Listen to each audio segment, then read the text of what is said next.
Hello everyone, welcome to class Gyan. आज हम लोग बात करेंगे वर्बल रीजनिंग में कोर्स ऑफ एक्शन से रिलेटेड कुछ इंपॉर्टेंट कंसेप्ट्स और क्वेश्चंस के बारे में। So let's get started. ये वीडियो वर्बल रीजनिंग पे कोर्स ऑफ एक्शन के ऊपर है, जो कि पार्ट 1 है। इससे पहले वर्बल रीजनिंग में हम लोग काफ़ी इंपॉर्टेंट टॉपिक्स देख चुके हैं, जैसे कि number series, letter series, analogies, साथ ही साथ ब्लड रिलेशंस और कई सारे टॉपिक्स। तो मैं आपको रिकमेंड करूंगा कि इस वीडियो को देखने से पहले आप उन सभी टॉपिक्स को पहले देख लें, ताकि जो बेसिक अंडरस्टैंडिंग है वर्बल रीजनिंग की वो आपकी क्लियर हो जाए। कोर्स ऑफ एक्शन क्या होता है, आप इसको यहां से समझ ही सकते हैं। व्हाट टू डू मतलब अब आप क्या करेंगे और क्या आप फॉलो करेंगे। तो इसके ऊपर ही क्वेश्चन आते हैं, और कहीं ना कहीं मोटा मोटा अगर हम बात करें तो course of action decision ability से ऊपर बनाए जाते हैं कि आप क्या फैसला लोगे, आप क्या डिसीजन लोगे, उसके ऊपर ही आपको आंसर देना होता है। तो डिटेल इसमें बात करते हैं। कोर्स ऑफ एक्शन काफ़ी लोग छोड़ देते हैं टॉपिक, पर मैं आपको बता दूं ये बहुत ही स्कोरिंग टॉपिक है, one of the scoring topic है ये वर्बल रीजनिंग में, और आप इसके क्वेश्चन ईजिली सोल्व कर पाओगे अगर आपको अंडरस्टैंडिंग आपकी क्लियर है। तो बात करते हैं introduction to course of action में। Course of action is a feasible step to be taken after an event happened और इज अबाउट टू हैपन।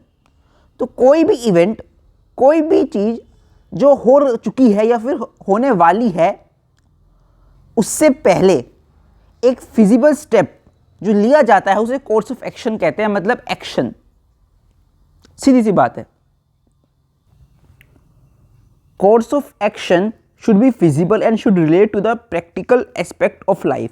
तो हमेशा ये याद रखना कि जो भी आप एक्शन या डिसीजन की बात कर रहे हैं वो कहीं ना कहीं प्रैक्टिकल लाइफ से रिलेट होना चाहिए, मतलब प्रैक्टिकल होना चाहिए अगर हम शॉर्ट में बात करें तो। A course of action is a step और a administrative decision to be taken for improvement, follow up और further action in regard to problem, policy etcetera. तो हम इसे कह सकते हैं कि या तो इसे हम कह सकते हैं एक स्टेप है, एक डिसीजन है जो कि इम्प्रूवमेंट या फॉलो अप के लिए या फिर फर्दर एक्शन के रिगार्ड लिया जाता है किसी भी प्रॉब्लम या पॉलिसी के लिए। तो प्रॉब्लम पॉलिसीज़ क्या होती है वो हमें स्टेटमेंट पे दिया जाती है। कोई पॉलिसी की वो हम कह सकते हैं कोई गवर्नमेंट कोई पॉलिसी सोच रही है तो उसमें क्या एक्शन हो सकता है, या कोई प्रॉब्लम है तो उसकी सोल्यूशन में क्या एक्शन हो सकता है, तो और वो आपने डिसीजन क्या लिया वो भी हो सकता है। तो अभी अगर आपको समझ में नहीं आ रहा है तो हम और डिटेल इसके बारे में बात करते हैं।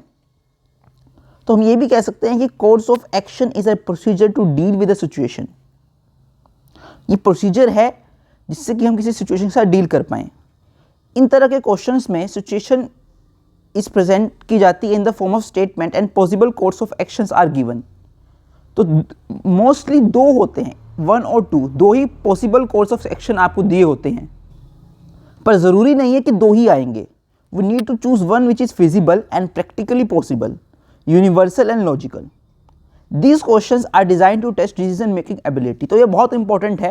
काफ़ी लोग यही सवाल हमेशा पूछते हैं, क्योंकि कोर्स ऑफ एक्शन में मैंने जैसे कि आपको बताया, जो आंसर है वो आप पे डिपेंड करता है कि आपने क्या डिसीजन लिया, क्या स्टेप लिया, पर क्या वो सही है उसके लिए आपको प्रैक्टिस आप कर सकते हैं, और कहीं ना कहीं आपको उसमें सही भी होना पड़ेगा।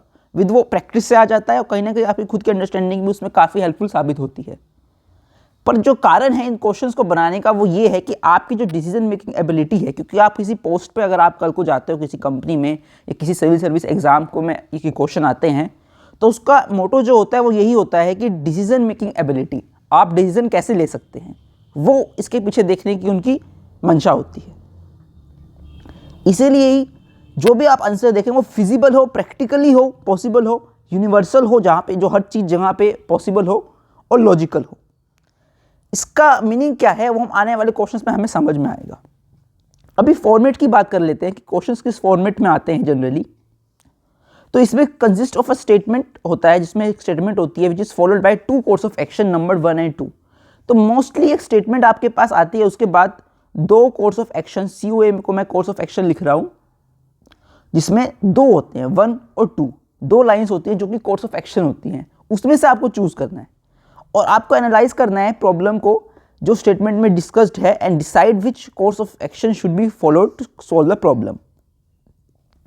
तो अगर आप देखिए A, B, C, D, E, तो इतने सारे आपके पास ऑप्शंस हैं जिसमें हो सकता है कि खाली ऑप्शन जो स्टेटमेंट है हमारे पास उसके अकॉर्डिंग हम लोग सिर्फ कोर्स ऑफ एक्शन जो 1 वाला है उसी को ही फॉलो करेंगे, या जो 2 वाला है उसको फॉलो करेंगे, या तो आइदर 1 और 2, मतलब दोनों ही सही है, या ना तो फर्स्ट वाला ना ही दूसरे वाला, या फिर ई ऑप्शन जिसका मतलब है बोथ 1 एंड 2 फॉलो, तो दोनों ही आप फॉलो करोगे।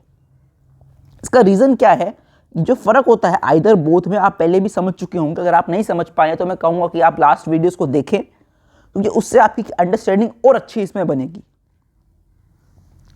आइदर का मतलब ये है या तो 1 या 2, इसका मतलब दोनों सही हैं, पर बोथ का मतलब ये है कि जो प्रॉब्लम है आपके पास उसको सोल्व करने के लिए आपको दोनों कोर्स ऑफ एक्शन, दोनों रीज़न लेने पड़ेंगे, तभी वो सोल्व होगी। तो कहीं ना कहीं बेटर अंडरस्टैंडिंग आपको इसमें क्वेश्चंस को सोल्व करके ही आएगी, जो हम वीडियो में आगे करेंगे। अब कुछ टिप्स या आप और अच्छे से कहें कुछ points to keep in mind, जब आप कोर्स ऑफ एक्शन के बारे में बात कर रहे हैं तो कुछ ना कुछ चीज़ें आपको ध्यान में रखनी है जिससे कि आप इजीली क्वेश्चन को सोल्व कर पाएं। तो वो क्या है उसको देखते हैं अब। The correct course of action should B positive step towards solution of problem rather harsh and undemocratic.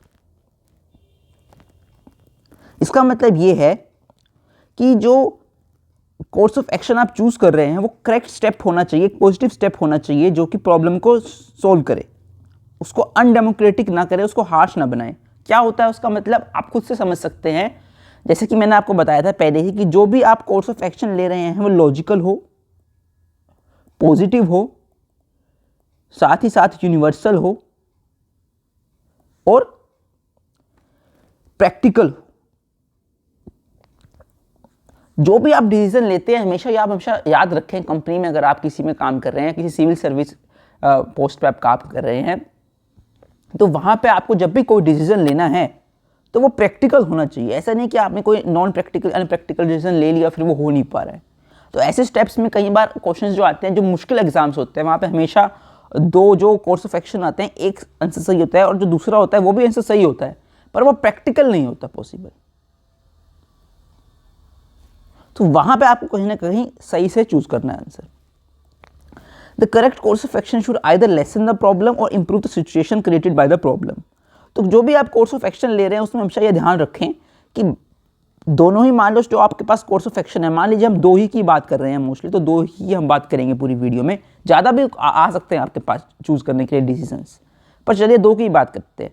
2 में से दोनों ही प्रैक्टिकल हैं इक्वली, पर एक जो कोर्स ऑफ एक्शन है वो प्रॉब्लम को सोल्व कर रहा है कुछ हद तक, तो उसको आप सही रीजन मानेंगे। Simple problem must have simple course of action. So इसका मतलब क्या है, कोई भी सिंपल प्रॉब्लम है उसकी एक सिंपल रीजन या आप लें, not a complicated one which may create more problems than to solve और रिड्यूस इट। तो मान लीजिए आपके पास एक प्रॉब्लम है, आप उस एक छोटी प्रॉब्लम है उसको आप एक छोटा सा रीजन ही लेंगे, आप कोई बहुत बड़ा रीजन नहीं लेंगे, ठीक है ना, क्योंकि अगर आप बहुत बड़े रीजन लेने बैठ गए छोटी चीज़ को ठीक करने के लिए तो और काफ़ी प्रॉब्लम्स खुल जाती हैं। तो ये भी कहीं ना कहीं आपकी जो एबिलिटी है वो इसमें चेक करते हैं वो लोग, जिस पे आपको खड़े उतरना है। If any course of action is followed with word only, अगर किसी भी कोर्स ऑफ एक्शन मतलब जो आपको दिया गया उसमें ओनली लिखा है तो इट मेक्स एक्शन वीक। तो इसका मीनिंग क्या है वो हम आगे जरूर समझेंगे वीडियो में, अभी के लिए आप इसको नोट कर सकते हैं अगर आप नोट कर रहे हैं तो, पर ये एक बहुत इंपॉर्टेंट चीज है। In most of the cases a situation has more than one course of action but they are never exclusive to each other, so the answer should be in both और not either of them follows. तो कई बार क्या होता है कि दोनों ही जो course of action होते हैं वो सही होते हैं, तो वहां पे आपको चूज करना पड़ता है। Course of action should be possible and should relate to practical aspect of life and hence the given the problem. So जैसे कि मैंने आपको ये तो स्टार्टिंग में भी बताया ही था, तो ये बहुत सारे इंपॉर्टेंट स्टेप्स हैं, अगर आप चाहें तो वीडियो पॉज करके इनको नोट कर सकते हैं, आपको काफ़ी ये हेल्पफुल साबित होंगे, क्योंकि कोर्स ऑफ एक्शन थ्योरेटिकली या फिर सॉल्विंग में कोई बहुत ज़्यादा टाइम नहीं लेता है, पर हाँ रीडिंग और वोकेबलरी और नॉलेज काफ़ी सारी इंपॉर्टेंट चीज़ें हैं जिससे कि आप इजीली क्वेश्चन सॉल्व कर सकते हैं। तो मेन ये है कि आप कम टाइम लगाएं, टाइम बचाएं इन क्वेश्चंस में। जितना आप टाइम बचाएंगे उतना ही आपको और टाइम मिलेगा दूसरे क्वेश्चंस पे एग्जाम के टाइम। अब हम बात करते हैं क्वेश्चन से, क्योंकि क्वेश्चन ही होते हैं मेन वीडियो में जो आप समझ के अच्छा स्कोर कर सकते हैं एग्जाम में। फर्स्ट क्वेश्चन हमारे पास है स्टेटमेंट, जिसमें हमें दी गई है since its launch in 1951 the air king airline has so far accumulated losses accounting to ₹200 crore. तो इसमें हमें क्या दिया हुआ है, हमें कोर्स ऑफ एक्शन दिए गए हैं। मतलब सीधी सी बात है कि हमें डिसीजन लेना है। आप मान लीजिए आप डिसीजन ले रहे हैं, तो आप क्या डिसीजन लेंगे? Air king airline should be directed to reduce unnecessary expenditure and to hike air fare. एक तो ये है। दूसरा क्या है हमारे पास, an aid of ₹250 crore should be provided to Air king airline to make the airline economically viable. तो अब यहाँ पे हमारा जो मेन काम है वो हमें देखना है, और वो है सही डिसीजन लेना। दो हमारे पास, अगर हम देखें तो दो ही हमारे पास कोर्स ऑफ एक्शन है, तो हम दो एक्शन ले सकते हैं। अगर किसी कंपनी में लॉस हो रहा है तो आप यही करेंगे कि उसको लॉस से बाहर निकालने के लिए एक जो परमानेंट सोल्यूशन है उसके पास आप लोग जाएंगे। तो आपको एक ही सोल्यूशन मिलेगा, वो है reduce unnecessary expenditure and hike air fair. जो 250 करोड़ का जो एड है वो देना सिर्फ और सिर्फ एक टेम्परेरी सोल्यूशन ही होगा। वो ऐसा नहीं है कि वो हमसे सोल्यूशन भी नहीं कह सकते। वैसे तो वो तो ये है कि कंपनी में लॉस है तो उसको हम पूरा कर रहे हैं, पर इकोनॉमिकली स्ट्रॉन्ग कंपनी को बनाना वो ये होगा कि हम एक अच्छे स्टेप्स ले, एक डिसीजन लें। तो इसमें ना तो आइदर 1 और 2 होगा, ना ही बोथ होगा, ना ही नाइदर होगा, और ना ही स्टेटमेंट 2 सही है। सिर्फ और सिर्फ ऑप्शन ए। अगर हम यहाँ पे A B C D E options देखते हैं तो option A is the right answer. अगर हम लोग सोल्यूशन की बात करते हैं तो आंसर ए ही है। इसमें हम कह सकते हैं कि to recover losses for economical gain the airline should reduce expenditure and increase the fare. Getting financial aid is not the permanent solution at all. तो यहाँ पे आपको ये बात सोचनी है। अगर आप सोचें कि मैं 250 करोड़ रुपए और लेके कंपनी को लॉस से बाहर निकाल दूंगा, तो वो सोल्यूशन नहीं होता है। वो तो ये है कि आपने और पैसा उठा लिया, आपने उसका लोन ले लिया या फिर कहीं से आपने ले लिया, तो वो कोई सोल्यूशन नहीं हुआ। आपको स्टेप्स लेने पड़ेंगे, डिसीजन लेने पड़ेंगे कि कंपनी में आप कैसे इन लॉसेस से बच पाएं, क्योंकि नेक्स्ट टाइम ये नहीं होना चाहिए। तो इसलिए यही चीज़ देखने के लिए कि आपने क्या डिसीजन लोगे आप ऐसी सिचुएशन में, कोर्स ऑफ एक्शन के क्वेश्चंस बनते हैं। तो पहला क्वेश्चन तो मैंने इसीलिए यहाँ पे ये रखा था ताकि आप समझ पाए कि क्वेश्चन बनते क्यों हैं और किस तरीके से फ्रेम होकर आते हैं। तो अगर आपको ये समझ में आ गया, अगर नहीं आया तो आप मुझसे पूछ सकते हैं कमेंट सेक्शन में, मैं वहाँ पे आपको जरूर रिप्लाई दूंगा। अब नेक्स्ट क्वेश्चन की तरफ चलते हैं। नेक्स्ट क्वेश्चन में हमें क्या कहा जा रहा है वो देखते हैं। स्टेटमेंट 2 हमारे पास है। स्टेटमेंट जो क्वेश्चन 2 में है, the education minister discuss the importance of flexibility in the education system and regretted that the curriculum had not been revised to match the changing needs of students and education system। तो अब ये है, तो course of action क्या होगा इसके ऊपर? First है, the education system should be made more flexible, the curriculum should be revise periodically. तो ध्यान से अगर हम इसमें देखें तो एजुकेशन मिनिस्टर जो है उन्होंने डिस्कस करी है इंपॉर्टेंस ऑफ फ्लेक्सिबिलिटी। तो ये जो स्टेप है ये भी सही है इसका मतलब, ठीक है ना।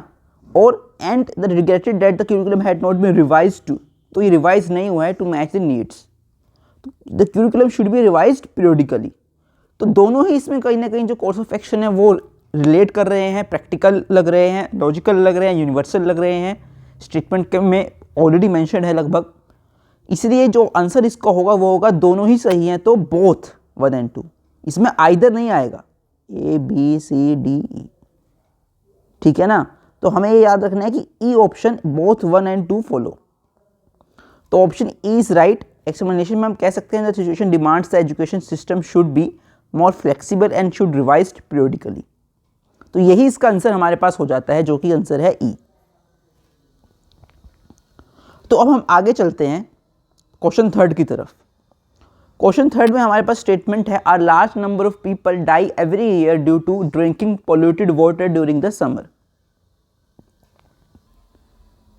इसमें हमें कहा गया है कि काफ़ी जो लोग हैं वो हर साल मर जाते हैं due to drinking polluted water. जो प्रदूषित पानी है उसको पी के काफ़ी लोगों की मृत्यु हो रही है समर में खासकर।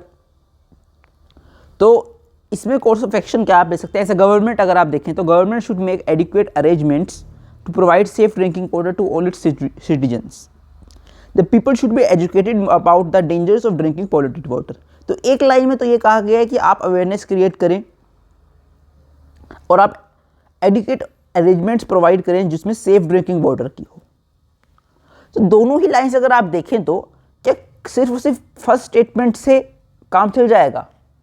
मोस्टली काम, ये बिल्कुल सही बात है कि साफ पानी मिलेगा तो लोग उसको पिएंगे, पर कुछ लोग अगर जिनमें इतनी शायद वो एजुकेटेड नहीं है या फिर जिनके पास शायद से इतनी नॉलेज नहीं है कि जिन्हें लगता है कि इतना फ़र्क नहीं पड़ता, तो वहाँ पे अवेयरनेस की भी ज़रूरत पड़ती है। तो अवेयरनेस भी एक बहुत इंपॉर्टेंट चीज़ है, केवल रिसोर्स दे के गवर्नमेंट का काम खत्म नहीं होता है, अवेयरनेस क्रिएट करना भी बहुत ज़रूरी है। इसीलिए दोनों ही लाइन्स, फर्स्ट और सेकंड, दोनों ही कोर्स ऑफ एक्शन डिसीजन जो हैं वो गवर्नमेंट को लेने चाहिए ताकि जो ड्रिंकिंग वाटर की प्रॉब्लम है, वो पॉल्यूटेड ड्रिंकिंग वाटर की प्रॉब्लम है, वो सॉल्व हो पाए। तो इसका आंसर ई होगा, जो कि बोथ 1 और 2 स्टेटमेंट्स होती है, which so that we can say that situation demands creating awareness among people about the dangers of drinking polluted water so that they can themselves refrain from the same। अगर लोगों को इसके बारे में knowledge होगी, इसके डेंजर्स की knowledge होगी, तो वो अपने आप को इससे दूर रखेंगे और सेम टाइम पे government take steps to provide safe drinking water also, so the both the courses follow. दोनों ही कोर्सेज हमें फॉलो करने हैं। E option is the right option यहाँ पे। तो मुझे लगता है कि आपको लास्ट 2 क्वेश्चन जो थे, सेकंड और थर्ड क्वेश्चन, वो समझ में आ गए होंगे कि क्यों हमने दोनों में ही बोथ 1 और 2 फॉलो लिए। अब हम लोग नेक्स्ट क्वेश्चन की तरफ चलते हैं और उसमें देखते हैं कि क्या हम आंसर्स हो सकते हैं। क्वेश्चन 4 में हमारे पास है statement, as stated in the recent census report the female to male ratio is alarmingly low. तो यहाँ पे हम कह सकते हैं कि एक सेंसस की बात हो रही है, एक रिपोर्ट की बात हो रही है, और हमारे पास कोर्स ऑफ एक्शन क्या है? The government should conduct another census to verify the result and the government should immediately issue orders to all the departments to encourage people to improve the ratio. ठीक है, तो कहीं ना कहीं जो female to male ratio है वो काफ़ी ज़्यादा अलार्मिंग सिचुएशन में इस समय है। तो उसके लिए क्या कर सकते हैं गवर्नमेंट? क्या वो एक अनदर सेंसस के लिए जाए या फिर पीपल को कहीं ना कहीं अवेयर करे, इसके बारे में एनकरेज करे कि इसको इम्प्रूव करो रेशो को, या कुछ और पॉलिसीज़ लें? तो कहीं ना कहीं अगर आप किसी सेंसस या रिपोर्ट की बात करते हैं तो वो मेजरली जब आप कुछ लेते हैं सेंसस या रिपोर्ट, तो उसमें चेंज कितना आ जाएगा? अगर आप मान लो आप एक और रिपोर्ट भी ले लेते हैं, एक और सेंसस करवा भी लेते हैं, तो कितना फ़र्क आएगा? थोड़ा बहुत फ़र्क आएगा, कोई बहुत बड़ा फ़र्क नहीं आता है मेजरली। तो इसीलिए जो स्टेटमेंट 2 है हमारे पास, ये स्टेटमेंट 1 है, ये स्टेटमेंट 2 है, जो कोर्स ऑफ एक्शन 2 है। तो कोर्स ऑफ एक्शन 2 जो कि 20 ऑप्शन में है, तो वही हमारे पास कहीं ना कहीं सही आंसर इसमें बनता है। इसीलिए इसमें जो आंसर है वो होगा B option, only follows 2 course of action. Option B हमारे पास है जिसमें हम कह सकते हैं कि census always conducted with outmost precision, मतलब लगभग सेम होता है, leaving chances of only negligible differences. तो अगर आप एक और सेंसस करा भी लेंगे तो उसमें भी सिर्फ नेग्लिजिबल डिफरेंस आएगा।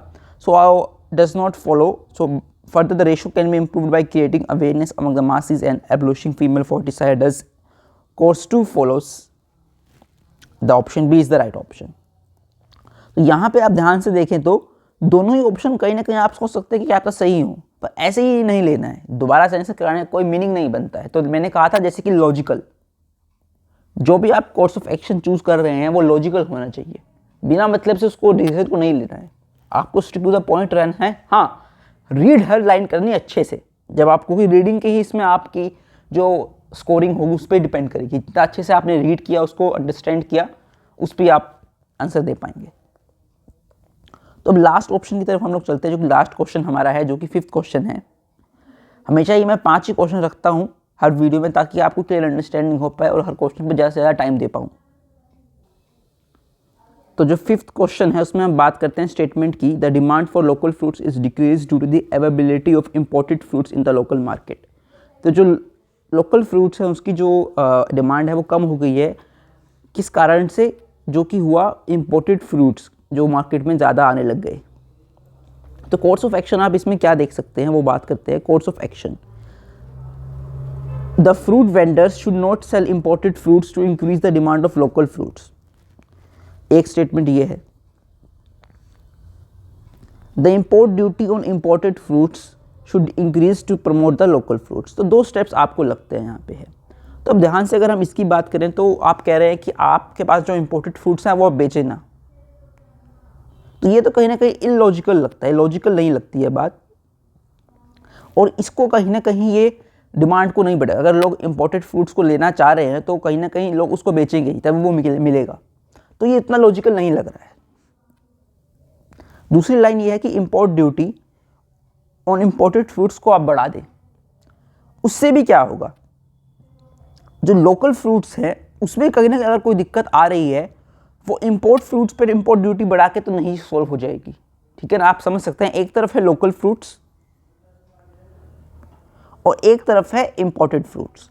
अगर इम्पोर्टेड फ्रूट्स बेहतर हैं, विद इन ना सेम प्राइस अगर आपको मिल रहे हैं, थोड़ा बहुत फ़र्क है, अगर वो बेस्ट है, मान लीजिए वो बेस्ट है, और लोकल फ्रूट्स बेस्ट नहीं है मान लीजिए, तो इम्पोर्ट फ्रूट्स पे आप इम्पोर्ट ड्यूटी लगा दें तो क्या लोकल फ्रूट्स पे जो उसकी क्वालिटी है वो बढ़ जाएगी? नहीं, ऐसा नहीं होने वाला है।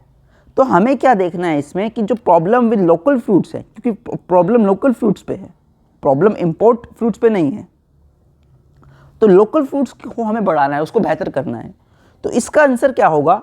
अगर हम A, B, C, D, E लें तो ऑप्शन, तो इसका ऑप्शन एक ही जो लॉजिकल लगता है, प्रैक्टिकल लगता है, वो होगा option D, neither one neither two follows. तो ना तो आप स्टेटमेंट ना तो आप कोर्स ऑफ एक्शन 1 पे जाएंगे, ना ही सेकंड पे जाएंगे, दोनों ही गलत हैं। आपको प्रैक्टिकल सॉल्यूशन चाहिए। इसीलिए answer D is the right answer. Both the courses of action are unfair means to cut the competition. Competition में को कट करने के लिए दोनों ही अनफेयर मीन्स है। The solution is to educate the local producers to about new methods and techniques to produce better quality fruits. या जो भी आप रीज़न इसमें सोचेंगे वो आपके ऊपर है, पर ये दो रीजंस तो कहीं ना कहीं डिसीजन नहीं बनते दिखते। तो मुझे लगता है कि आपको ये लास्ट भी क्वेश्चन समझ में आ गया होगा। अगर आपको कोई भी डाउट है तो आप मुझे जरूर कमेंट सेक्शन में पूछिए, मैं उसका हैप्पीली आंसर दूंगा आपको। इसमें हम लोगों ने काफ़ी सारे क्वेश्चन सॉल्व करे और हम लोगों ने कोर्स ऑफ एक्शन के ऊपर काफ़ी सारी डिटेल एक्सप्लेनेशन भी देखी, टिप्स भी देखी, फॉर्मेट क्वेश्चन का देखा, इसका इंट्रोडक्शन देखा। तो मुझे लगता है कि आपको टॉपिक अच्छे से समझ में आ गया होगा। अगर कोई भी चीज़ है तो आप मुझसे पूछ सकते हैं। अगर आपको हमारी वीडियोस पसंद आती है तो आप चैनल को सब्सक्राइब करें, अपने फ्रेंड्स के साथ शेयर करें, साथ ही साथ वीडियो को लाइक करें, कमेंट करें। इस वीडियो में इतना ही, मिलते हैं अगली वीडियो में। Thank you.